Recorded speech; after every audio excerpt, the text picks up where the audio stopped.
बात बहुत पुरानी है, जब एक गांव में रमेश नाम का एक गरीब किसान रहता था। उसकी 16 साल की एक बेटी थी जिसका नाम राधा था। रमेश की पत्नी की मृत्यु राधा को जन्म देते ही हो चुकी थी। अब राधा का पालन पोषण अकेले रमेश ही कर रहा था। रमेश ने अपनी बेटी राधा को बहुत लाड प्यार से पाला था। पूरे दिन रमेश खेतों में काम करता रहता और फिर घर आकर खाना बनाता था। एक दिन की बात है, जब रमेश अपने घर में खाना बना रहा था, तभी उसके पड़ोस में रहने वाली एक बूढ़ी काकी उसके पास आई और कहने लगी, अरे बेटा रमेश, कब तक तू ऐसे ही दिन रात काम में लगा रहेगा? अब तो तेरी बेटी भी बड़ी हो गई है। तू खाना इससे बनवाया कर, इससे तुझे आराम भी मिलेगा और तेरी बेटी को घर का काम भी आ जाएगा। काकी, मेरी एक ही बेटी है। मैं उसे माँ का प्यार तो नहीं दे पाया, लेकिन ध्यान रखता हूँ कि उसे पिता का प्यार दे सकूं। मैं अपनी बेटी को शिक्षित बनाना चाहता हूँ। मेरी बेटी मंत्रियों की बेटी के साथ पढ़ने लगी है और उसके बदले में मैंने आचार्य जी को अपना एक पूरा खेत दे दिया है। महल के सिवा गांव में और कोई तो शिक्षित होना चाहिए, इसलिए मैं अपनी बेटी से कोई काम नहीं करवाता ताकि उसका सारा ध्यान अपनी शिक्षा पर रहे। अरे रमेश, ये भला क्या बात हुई? शिक्षा से भी किसी का भला हुआ है आज तक? कन्या को सही समय पर घर का काम काज सिखा देना चाहिए, नहीं तो कल को वो अगली घर जाकर तुम्हें ही गालियां सुनाएगी कि पिता ने कुछ भी नहीं सिखाया। उसमें अभी बहुत समय है काकी, आप चिंता न करें। मेरी बेटी एक दिन मेरा नाम रोशन करेगी। हाँ। वो बूढ़ी काकी आए दिन खरी खोटी सुनाती रहती थी, लेकिन रमेश हमेशा उसका मुंह बंद कर देता था। एक दिन की बात है, राधा ने अपने पिता से कहा, पिताजी, गांव के लोग बिल्कुल ठीक कहते हैं। मैं अब बड़ी हो गई हूँ और मुझे भी खाना बनाना सीख लेना चाहिए। बेटी, तू बस मन लगाकर अपनी शिक्षा ग्रहण कर। आचार्य जी तुझे जो पढ़ाएंगे उसमें तू राजकुमारियों से कम नहीं होगी। हाँ बापू, ये भी कोई कहने की बात है। अच्छा बेटी, अब मुझे देर हो रही है। तेरा खाना मैंने बना दिया है, समय पर खा लेना, और तेरे दोस्त छोटू का खाना भी बना दिया है। इतना बोलकर रमेश खेतों में काम करने के लिए निकल गया।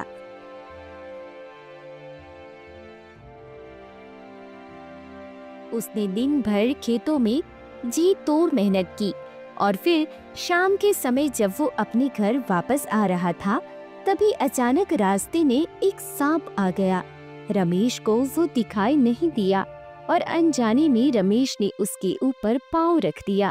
सांप ने रमेश को काट लिया। रमेश कुछ देर तक तड़पता रहा और फिर वहीं पर उसकी मृत्यु हो गई।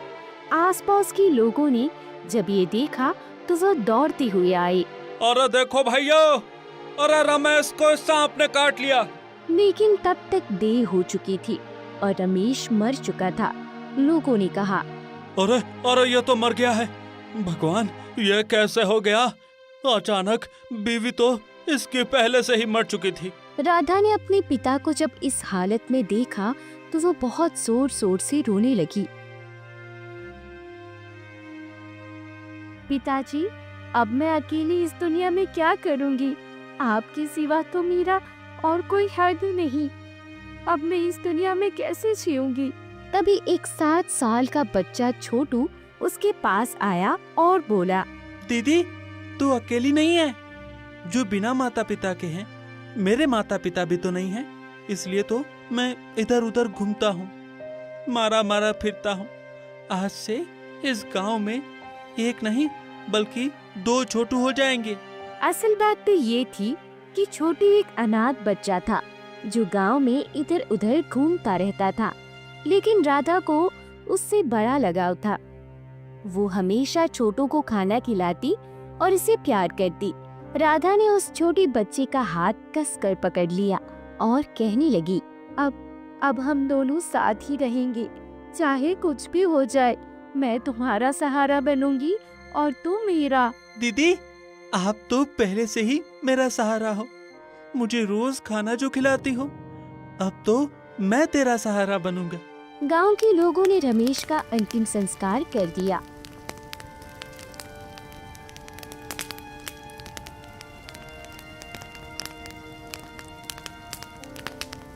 परंतु अब गांव वालों को ये चिंता खाई जा रही थी कि रमेश की अकेली पुत्री राधा का क्या होगा।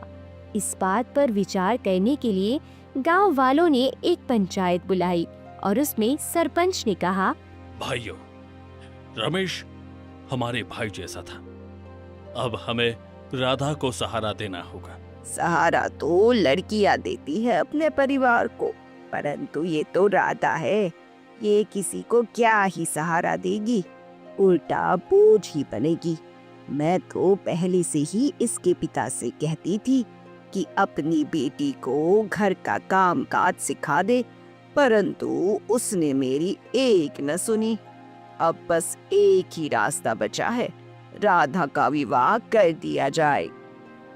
मैं शिक्षित हूँ और मैं इसके साथ शादी नहीं कर सकती। इससे तो अच्छा है कि मैं भी अपने पिता की चिता के साथ जलकर भस्म हो जाऊं। अरे तू चुप कर, इतनी सी होकर हमारे सामने जबान चलाती है।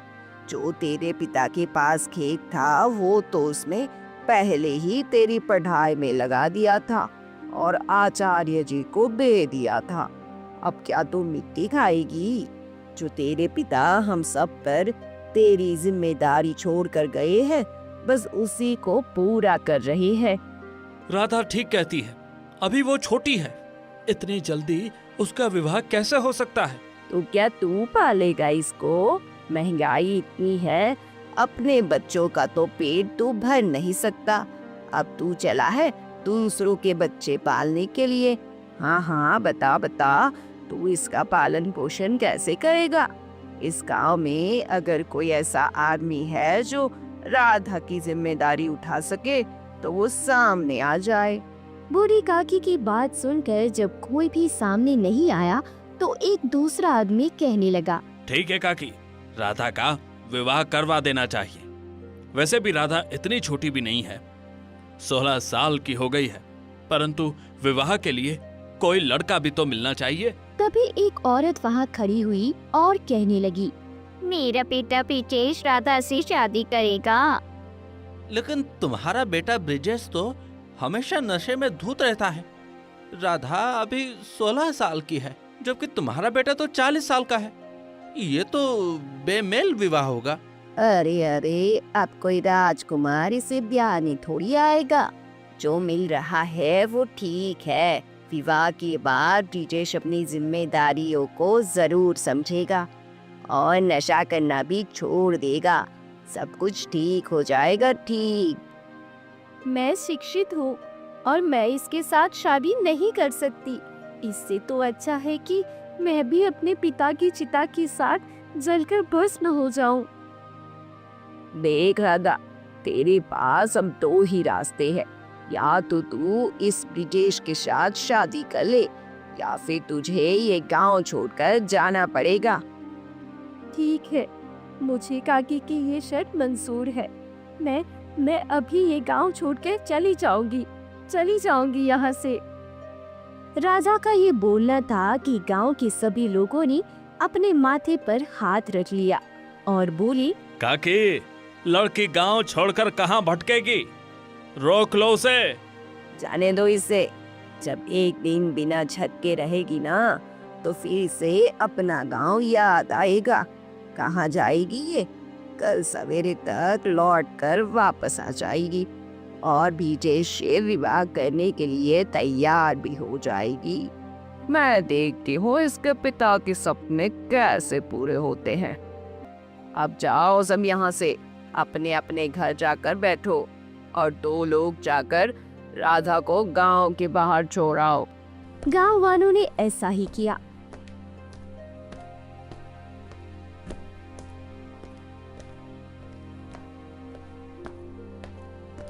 तभी छोटू भागकर राधा के पास आ गया और बोला, दीदी, मुझे भी अपने साथ ले चलो। इस गांव में सिर्फ आप ही तो थी जो मुझे खाना देती थी। आपके बाद मैं कहाँ जाऊंगा? राधा ने छोटू का हाथ पकड़ा और चल दी।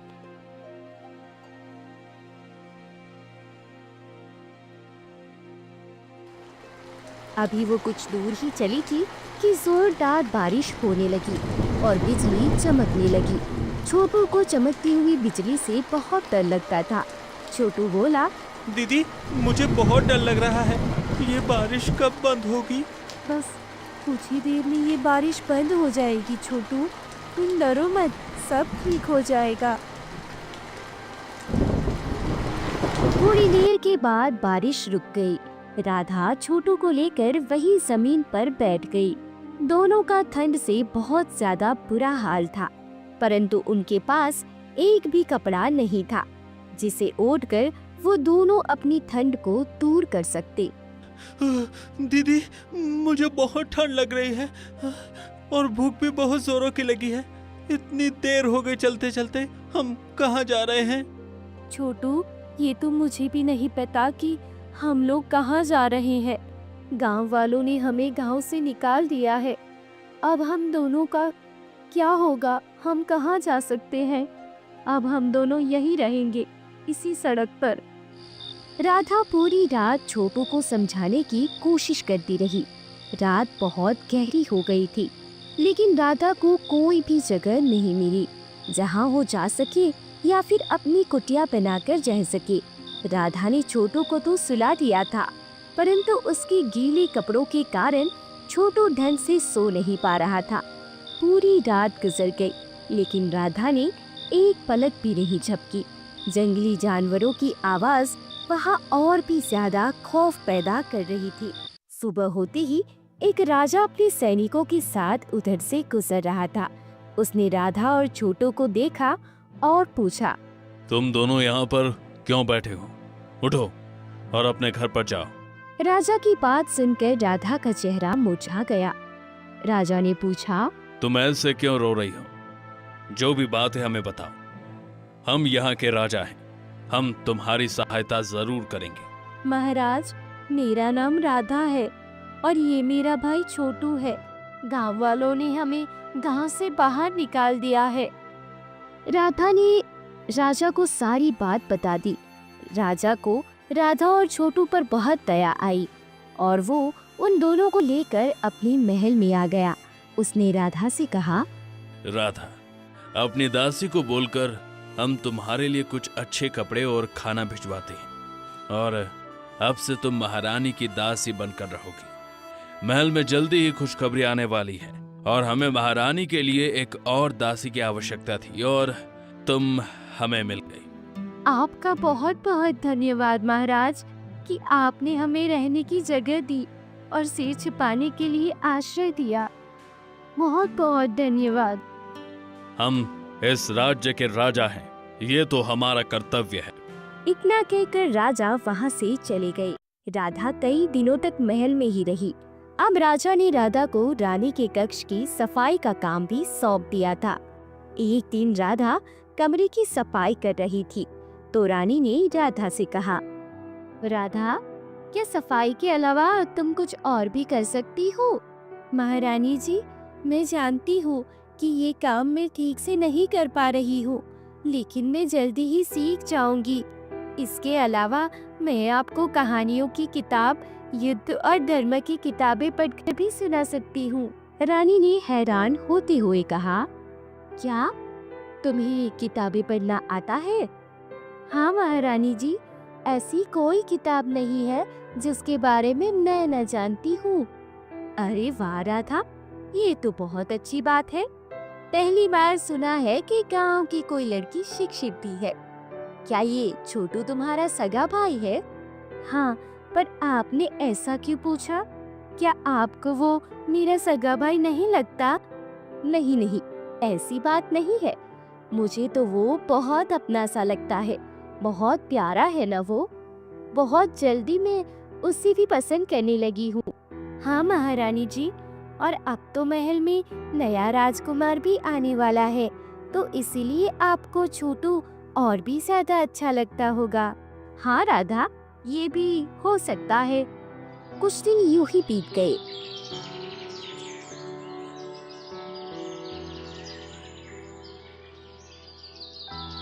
एक दिन महल में सुबह सुबह बच्चे की रोने की आवाज आई और उसके साथ ही दाई माँ घबराई हुई बाहर आई और बोली, महाराज, महाराज, आज हम इस बच्चे को नहीं बचा पाएंगे।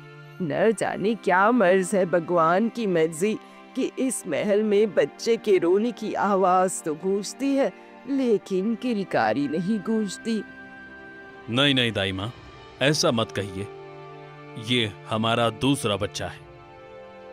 इससे पहले भी हम अपना एक बच्चा खो चुके हैं, अब इसको नहीं खो सकते।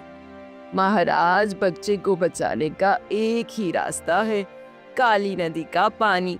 यदि वो आप अपने बच्चे को पिला दे तो उसका जीवन बच सकता है, लेकिन वो पानी लेने के लिए आपको खुद ही जाना होगा। याद रहे कि उस नदी का पानी इतनी आसानी से आपको नहीं मिलेगा। ठीक है दाई माँ, मैं काली नदी का पानी लेकर आता हूँ। इधर महारानी ने जब दाई की बात सुनी तो वो बोलने लगी, दाई माँ, ये तुम क्या कह रही हो? पता है ना, काली नदी के पास हमने अपने पहले बेटे को खोया था। महाराज फिर से वहाँ पर जाएंगे तो टूट जाएंगे। महारानी जी, काली नदी का पानी बहुत शक्तिशाली है। इस बच्चे के लिए वो बहुत जरूरी है। अब तो महल में दूसरा राजकुमार आ गया है। महाराज और आपके जख्म जल्दी ही भर जाएंगे। महारानी, हमें हमारे बड़े राजकुमार की सचमुच बहुत याद आती है, परंतु आज काली नदी पर जाने के अलावा हमारे पास कोई दूसरा रास्ता भी नहीं है। हमें अपने बेटे को जीवन दान देने के लिए काली नदी का पानी लाना ही होगा। राजकुमार नकुल के समय भी दाई माँ ने यही बोला था। ऐसी भी क्या बात है मेरे बच्चों में जिनको काली नदी का पानी ही ठीक कर सकता है? रानी सोच में पड़ गई और फिर राजा अकेले ही जंगल के रास्ते में काली नदी की ओर चल पड़े।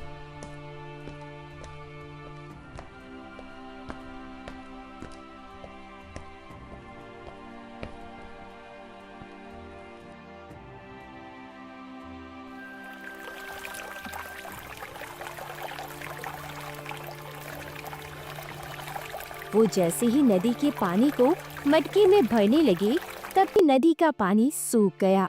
राजा बोले, अरे, इस नदी का पानी तो सूख गया। अब हम अपने बेटे के लिए काली नदी का पानी कैसे लेकर जाएंगे? कोई तो रास्ता होगा जिससे नदी हमें पानी दे दे। हमें जल्दी ही कुछ करना होगा। राजा अभी कुछ सोच ही पाते कि तभी उन्हें एक लड़की की चीखने की आवाज सुनाई दी। इस घने जंगल में अकेली लड़की किसी मुसीबत में ना हो। हमें देखना होगा, लेकिन वहां महल में हमारा पुत्र आखिरी सांसें ले रहा है। समय से पहले हमें महल में लौटना भी है। अगर देर हो गई तो हमारे बेटे को बचाना मुश्किल हो जाएगा। लेकिन ये लड़की भी तो हमारी ही प्रजा है, इसकी रक्षा करना भी हमारा कर्तव्य है। हमें जाकर देखना होगा।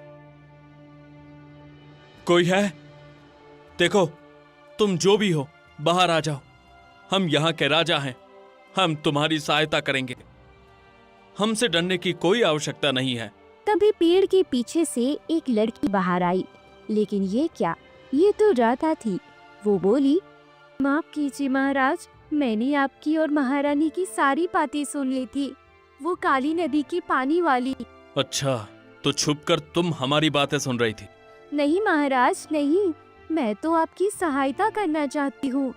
तुम चिंता मत करो, हम काली नदी का पानी लेकर आएंगे। तुम अभी घर जाओ, यहाँ पर रहना तुम्हारे लिए ठीक नहीं है। महाराज, आप सबका इतना ख्याल रखते हैं। अगर दुनिया में सारे राजा आपके जैसे होते तो सबका राज कितना सुरक्षित होता। अपनी तारीफ हम महल में आकर भी सुन सकते हैं। इस समय तुम यहाँ से जाओ। महाराज, मेरे पास इस समय एक उपाय है। काली नदी के पानी को फिर से वापस लाने का। अच्छा, लेकिन तुम्हें वो कैसे पता? महाराज, मैंने किताब में पढ़ा है काली नदी के पानी के बारे में। हाँ, महारानी बता रही थी कि तुमने बहुत सी किताबें पढ़ी हैं, लेकिन इसका मतलब ये नहीं कि तुम हमें हमारे रास्ते से भटका दोगी। राजा राधा को कुछ बोल पाती कि तभी काली नदी के अंदर से एक बहुत बड़ा दैत्य प्रकट हुआ। राजा 2 कदम पीछे हट गए और फिर खुद को संभालते हुए बोले, है काली नदी के दैत्य, हमें थोड़ा जल चाहिए अपने बच्चे को बचाने के लिए। वो दैत्य जोर जोर से हंसा और फिर बोला, तुम्हारी सहायता करके मुझे बहुत खुशी होगी। राजा ने जैसे ही अपना मटका उठाकर दैत्य की तरफ किया, तभी पीछे से राजा ने लाल रंग की मिट्टी उस दैत्य की तरफ फूंक मारकर उड़ा दी। लाल मिट्टी ने जैसे ही उस दैत्य को छुआ, उसके छूते ही वो दैत्य जलकर भस्म हो गया। ये देखकर राजा क्रोधित हुआ और कहा, अरे मूर्ख लड़की, ये तूने क्या किया? अब हमारे बेटे को काली नदी का पानी कहाँ से मिलेगा? महाराज, मुझे पता है आप मुझ पर विश्वास नहीं करेंगे, लेकिन आप इस किताब पर तो विश्वास करेंगे ना? ये देखिए, इस काली नदी के रहस्य नाम की पुस्तक में यही सब लिखा है। यदि कोई काली नदी के पानी को छू ले तो उसकी संतान उसके सामने ही दम तोड़ देगी। और ये पुस्तक मेरी नहीं है, आपके महल की पुस्तक है जो मैंने वहाँ से उठाई थी। राधा ने काली नदी के रहस्य नाम की एक किताब खोलकर राजा के सामने रख दी। राजा ये सब कुछ देखकर बहुत ज्यादा हैरान हो गया। तुम्हें ये सब कैसे पता? महारानी जी ने जब आपसे कहा था कि उन्होंने पहले बच्चे को भी काली नदी के निकट खोया था और दूसरे बच्चे के बाद भी दाई माँ ने आपको यहाँ पानी लाने को कहा, तो मैं समझ गई कि ये सब दाई माँ की ही चाल है। मुझे याद आया कि एक दिन जब मैं रानी जी को किताब पढ़कर सुना रही थी, तो मैंने देखा कि वहाँ पर काली नदी नाम की एक रहस्यमयी किताब है। आप जब यहाँ पर आने के लिए निकले तो बस मैंने उस किताब को देखा और पढ़ा और समझ गई कि ये सब एक साजिश है। राजा ये सारी बातें सुनकर हैरान था। तभी राधा ने कहा, महाराज, काली नदी का पानी अमृत नहीं बल्कि अभिशाप है। राजा ने राधा को धन्यवाद दिया और कहा, राधा, तुमने मेरे बेटे को बचा लिया। अब हम तुम्हारे शुक्रगुजार हैं। महाराज, मेरा शुक्रिया बाद में कीजिएगा, पहले आप असली मुजरिम को तो पकड़ लीजिए। मुजरिम तो पकड़ा ही गया समझो। वो कैसे महाराज? वो दाई माही मेरे बड़े बेटे की कातिल है। नहीं महाराज नहीं, वो तो सिर्फ एक मोहरा है। हमें असली कातिल को ढूंढना चाहिए। फिर राधा और राजा महल की तरफ चल दिए।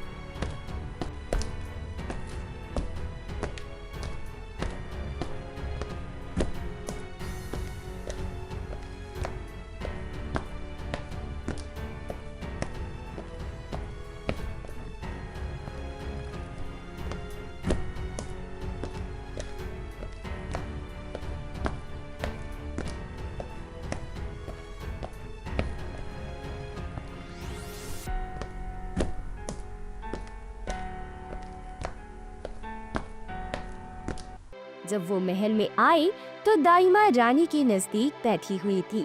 राजा ने अपनी मंत्री को इशारा किया। मंत्री ने दाइमा को पकड़ लिया और सबके सामने दरबार में पेश किया गया।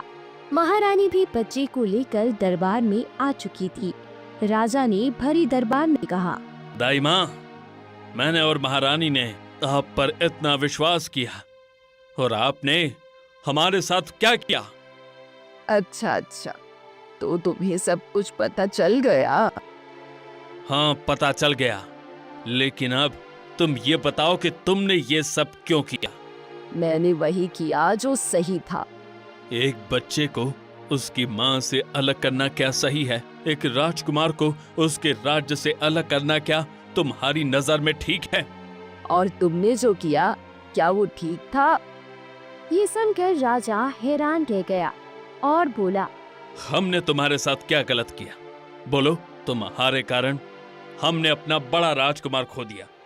पहले राजकुमार के जन्म पर भी तुमने हमें काली नदी का पानी लाने को कहा था और तुम्हारी बात मानकर तुम्हें और अपने बच्चे को लेकर जब हम जंगल में गए थे तो हमने बच्चा तुम्हारी गोद में दिया था और काली नदी का पानी लेने के लिए चले गए कि तभी तुमने शोर मचा दिया कि राजकुमार को जंगली भालू उठाकर ले गया और हमने तुम्हारी उस बात पर विश्वास भी कर लिया था।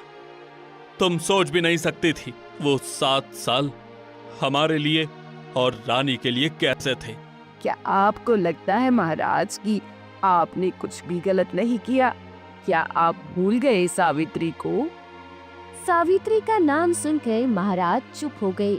दाई माँ बोली, मैंने कुछ भी गलत नहीं किया। मैंने तो बस सावित्री का साथ दिया है, जिसे मैंने इस महल में अपने बच्चों की तरह पाला था। मैंने उसका साथ दिया, बल्कि आपको उसका साथ देना चाहिए था, लेकिन आपने उसके साथ धोखा किया है। इतना बोलकर दाई माँ वहाँ से जाने लगी। तभी सैनिकों ने दाई माँ को चारों तरफ से घेर लिया। राजा ने सैनिकों को इशारा किया और सैनिकों ने दाई माँ का रास्ता छोड़ दिया। दाई माँ महल से निकलकर बाहर चली गई। राजा भी उसके पीछे पीछे गांव से बाहर की तरफ चल दिए और फिर राजा एक झोपड़ी के बाहर जाकर आवाज लगाने लगे। कोई है अंदर? उस झोपड़ी में एक दंपति रहते थे। अंदर वे पति पत्नी आपस में बातें कर रहे थे। देखो जी जरा, आज इतनी सालों के बाद हमारे दरवाजे पर कौन आया है? जाने किसकी नजर लग गई इस घर की खुशियों पर। कभी वो दिन भी थे जब लोग हमें झुककर प्रणाम किया करते थे, और आज का दिन देखो, जिधर भी जाते हैं लोग हमें जूते चप्पल फेंक कर मारते हैं, हमें चोर कहकर बुलाते हैं। चिंता मत करो, मैं जाकर देखता हूँ कौन है। और जहां तक सच्चाई की बात है तो एक न एक दिन वो लोग को पता चल ही जाएगी और उस दिन लोगों को अपनी गलती का एहसास हो जाएगा। झोपड़ी के अंदर से वो आदमी बाहर आया तो सामने राजा को खड़े देखकर वो चौंक गया। विजय, क्या सावित्री अंदर है? तभी सावित्री भी राजा की बात सुनकर वहाँ पर आ गई। सावित्री ने जब राजा को देखा तो वो कहने लगी, आप यहाँ पर इतने सालों के बाद क्या ढूंढने के लिए आई है? मैंने तो पहले ही अपना सब कुछ आपको दे दिया है।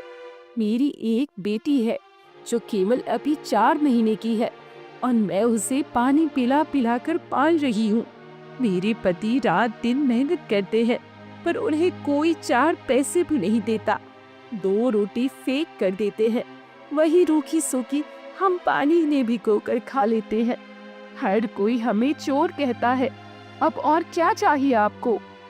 सावित्री, तुम्हारी बेटी दूध की जगह पानी पी रही है, उसके जिम्मेदार हम हैं। अगर उस दिन हमने तुम पर चोरी का आरोप लगाकर तुम्हें महल से बाहर नहीं निकाला होता तो आज हम इतने दुख में नहीं होते। ये सब हमारे ही कर्मों की सजा है। सच बोलो तो समय ने हमें सजा दे दी है। हमें माफ कर दो। महल चलो और हम सबको बता देंगे कि तुम ही इस राज्य की असली अधिकारी हो। ये तुम्हारे पिता का सिंहासन है और हम जब 9 साल के थे तब अपने पिता की मृत्यु के बाद अपनी माँ के साथ मैं महल में आया था। तुम्हारे पिता यानी हमारे मामा ने हमें इतने प्यार से पाला, लेकिन हमारे मन में उनकी राजगद्दी का लालच आ गया और हमने उनकी हत्या कर दी। उसके बाद पूरी प्रजा की इतनी सहायता की कि उनके दिल में कोई सवाल ही पैदा नहीं हुआ हमें लेकर। उसके बाद से हमारा मन पश्चाताप की अग्नि में जलने लगा और उस पाप के प्रायश्चित के लिए हमने ये फैसला कर लिया कि हम हमेशा अपनी प्रजा के आसपास रहेंगे और गरीब लोगों की सहायता करेंगे। हमें हमारी गलती का एहसास हो गया है। हम तुम्हें सब कुछ वापस कर देंगे, बस तुम वापस महल चलो। अब सब कुछ बदल गया है। मेरी जिंदगी के अब कुछ ही दिन बचे हैं। मैं वापस जाकर क्या करूंगी? आपने जो किया उसकी सजा आप भुगत चुके हैं।